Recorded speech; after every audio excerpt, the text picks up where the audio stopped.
Ortho വിഭാഗത്തിൽ വൻപിച്ച അഴിമതി നടക്കുന്ന ഏറ്റവും കൂടുതൽ ആക്സിഡൻറ്റ് പറ്റി കാഷ്വാലിറ്റിയിൽ വരുമ്പോൾ അവിടെ രോഗികളോട് പറയുകയാണ് ഇവിടെ മറ്റേ യന്ത്രങ്ങളില്ല, നിങ്ങൾ യന്ത്രം അപ്പുറത്തെ കടയിൽ നിന്ന് വാടകയ്ക്ക് എടുത്തുകൊണ്ട് വരും.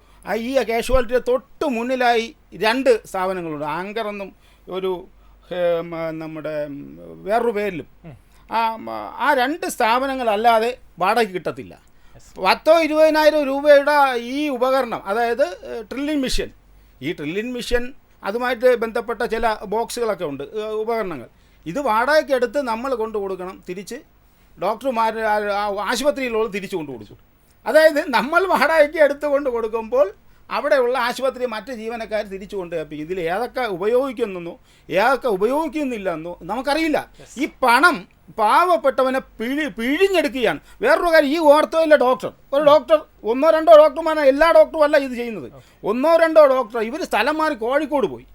കോഴിക്കോട് പോയപ്പോൾ ഇതേ സ്ഥാപനം കോഴിക്കോട് പുതിയ കട തുടങ്ങിയിരിക്കുകയാണ്. അതായത് ഡോക്ടർ എവിടെയൊക്കെ പോകുമോ ആ ഹോസ്പിറ്റലിൻ്റെ തൊട്ട് മുമ്പിൽ ഈ സ്ഥാപനം കട തുടങ്ങും. തീർച്ചയായിട്ടും.